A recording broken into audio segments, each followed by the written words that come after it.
দোয়া করতে জানা, এটার জন্য কোনো আপনার মাস্টার্স করতে হয় না। দোয়ার উপরে আপনাকে পিএইচডি করতে হবে না। খুব সিম্পল বিষয়, এখনই শিখে নেন।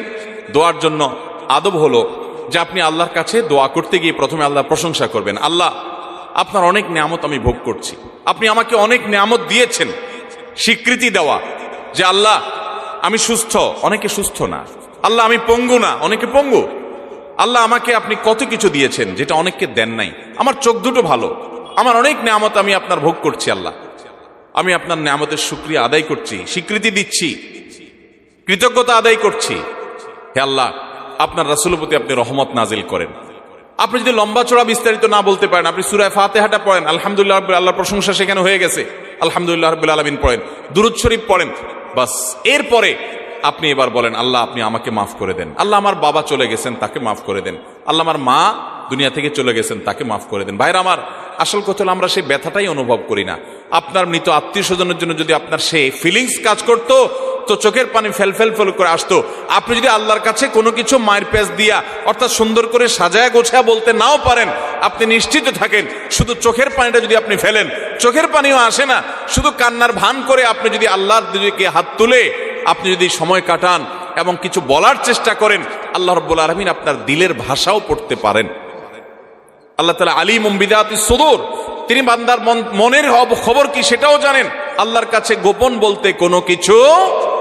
অতএব ভাইরা আমার, আমরা দোয়া করতে জানি না, এই অজুহাতে সারা জীবন দোয়া থেকে মাহরুম থাকা চলবে? আমরা কয়জন মানুষ আছি যে জীবনে 10টা মিনিট আল্লাহর কাছে দুহাত তুলে চোখের পানি চেয়েছি? আমাদের বলার অভ্যাসই নাই। বাংলাদেশের মানুষ দোয়া করতেই জানে না। আর আমরাও এক শ্রেণী হুজুর আছি, আপনাদেরকে দোয়া শিখাই না। কারণ যে কোন দোস্তর কথা শুনেছি, এক দোস্ত প্রতিদিন তার দোস্তরে মাছ খাওয়ায়। তো যে দোস্তরে মাছ খাওয়ায় সে দোস্ত বলে, দোস্ত প্রতিদিন তুমি মাছ খাওয়াও, এত কষ্ট করো, তো এত কষ্ট না করে কোত্থেকে মাছটা ধরে আনো, আমাকে দেখাই দিলে আমি তো নিজেই ধরে খাইতে পারি, তোমার আর কষ্ট করা লাগে না। দোস্ত বলে, না সেটা তো করা যাবে না, তোমাকে আমার পিস পিস ঘুরাইতে হবে। যদি তোমার দেখাই দেই তাহলে তো তুমি আর আমাকে কেয়ার করবা না, থোড়াই কেয়ার করবা। অনেক আলেম ওলামা আছেন যারা আলহামদুলিল্লাহ মানুষকে দোয়া শিখান, তাসবিহ শিখান, কিন্তু দুঃখজনক যে আমরা অনেকে আবার আছি যে আমাদের মুসল্লিদেরকে আমরা দোয়া শিখাতে পারি নাই। এটা আমাদের অপারগতা, আমরা স্বীকার করছি। আপনাদের শেখানো উচিত, আর আপনাদেরও শেখা উচিত। কতকাল আপনি হুজুর দিকে চায় থাকবেন? বাংলাদেশে মানুষকে দেখা যায় ঘর উদ্বোধন করবে, হুজুর লাগবে। গাড়ি কিনছে নতুন ট্রাক, দোয়া করতে হুজুর লাগবে। ছেলের খাতনা করাইছে, হুজুর লাগবে। বাপ মারা গেছে, হুজুর লাগবে। প্রতিটা কাজে হুজুর।